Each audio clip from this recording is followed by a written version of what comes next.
The world is loud. It demands your attention, your energy, and your peace.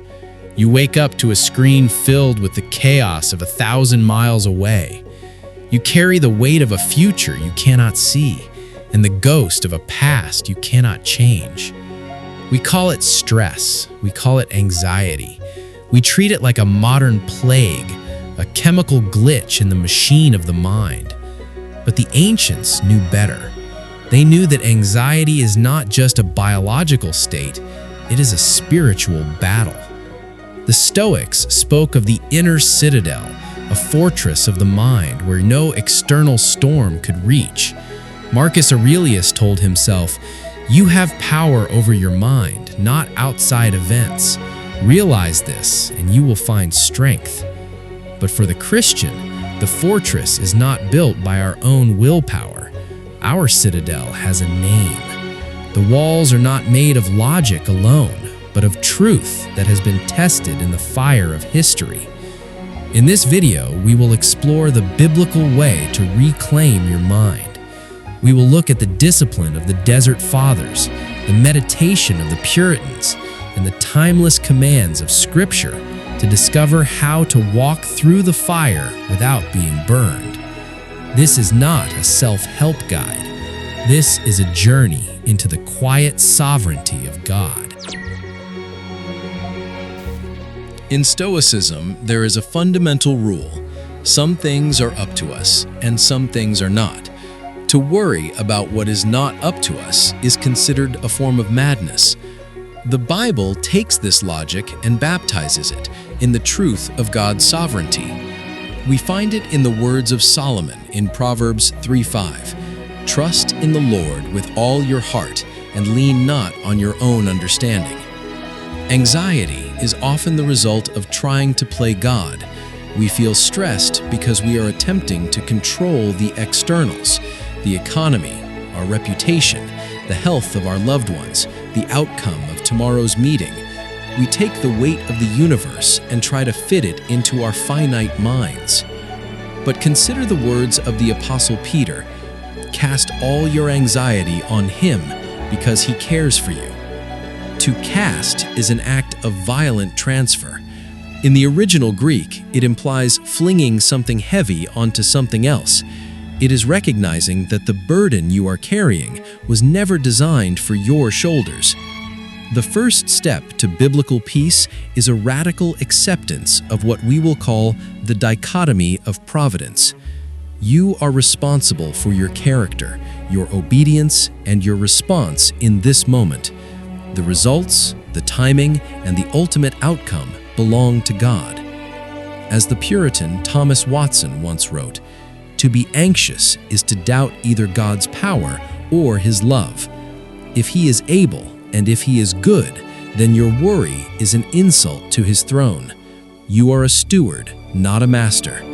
Once you realize you are not in control, you are finally free."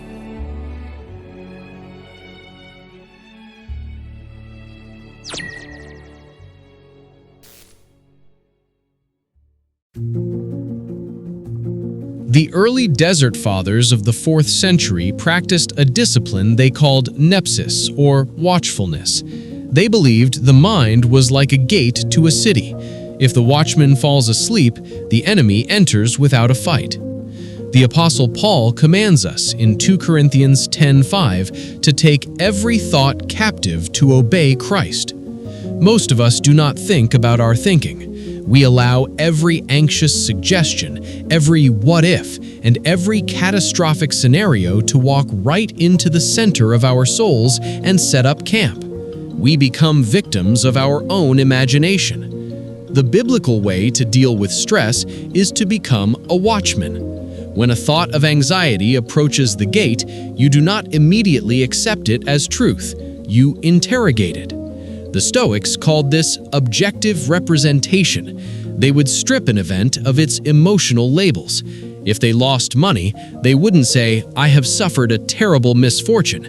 They would say, "I have less money than I had yesterday." As a Christian, you go deeper. When anxiety says, "Everything is falling apart," the watchman responds with the word, "The Lord is my shepherd, I shall not want."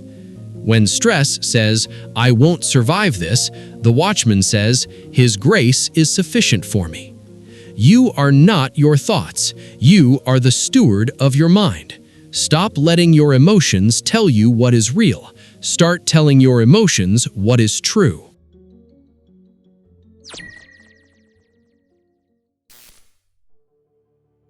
There is a Greek word found throughout the writings of the Eastern Church, hesychia. It means stillness, rest, or silence. Psalm 46:10 says, "Be still and know that I am God." In our modern world, stillness is viewed as a waste of time. We believe that if we aren't moving, we aren't solving. We think that by ruminating on our problems, we are somehow fixing them. But anxiety feeds on noise. It grows in the frantic pace of the scroll. The Stoics practiced a view from above, imagining themselves looking down at the earth to see how small their problems were in the grand scheme of the cosmos. The Christian practices a view from the throne. When we enter into silence, real, intentional silence, we are reminded that the world continues to turn without our effort. The birds are fed, the lilies are clothed. The desert father, Abba Moses, said, "Go, sit in your cell, and your cell will teach you everything." For you, your cell might be 10 minutes in the morning without your phone. It might be a walk where you do not listen to a podcast, but instead listen to the Spirit. In the silence, the frantic ego dies. In the stillness, you realize that you are not the center of the universe, and that is the most comforting thought in the world. God is on His throne. You can afford to be quiet.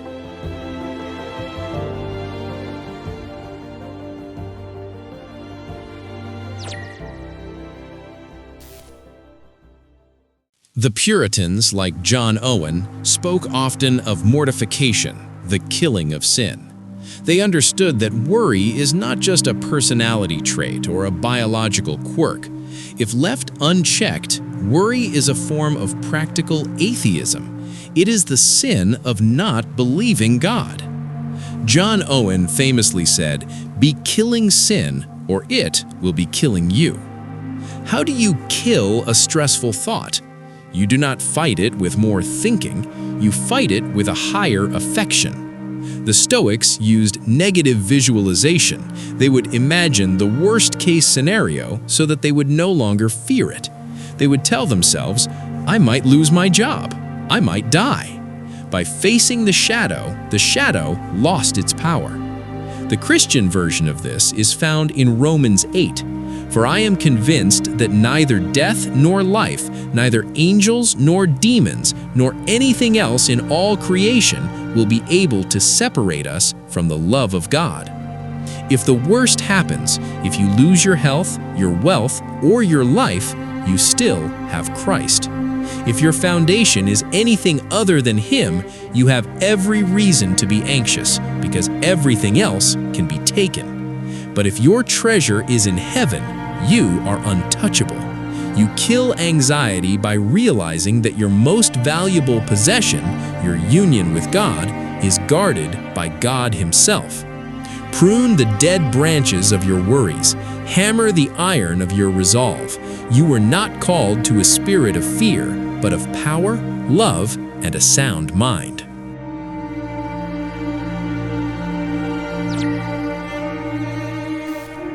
The Stoics had a phrase, amor fati, love your fate.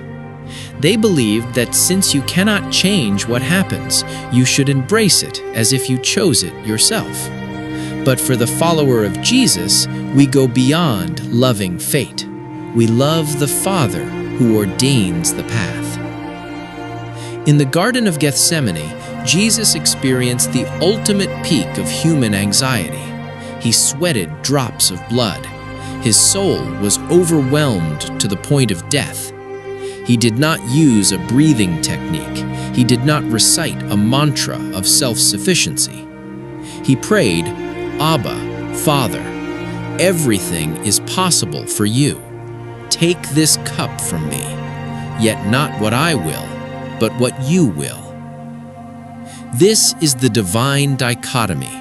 We can ask for the burden to be removed, but we find peace only when we surrender to the will. Anxiety is the friction between our will and God's will. We want A, but God has given B. The stress we feel is the heat of that resistance. When you stop resisting and start trusting that the cup you are drinking has been prepared by a loving Father, the friction vanishes. You are no longer fighting the universe. You are resting in a plan. As the martyr Dietrich Bonhoeffer wrote from a Nazi prison cell, God does not give us everything we want, but He does fulfill His promises. Even in the most difficult circumstances, there is a meaning.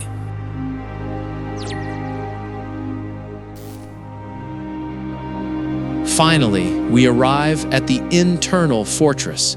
Paul writes in Romans 12, "Be transformed by the renewing of your mind." In Stoicism, the proheiresis, or ruling faculty, is our only true domain. In the Christian life, this is where we meet the Spirit.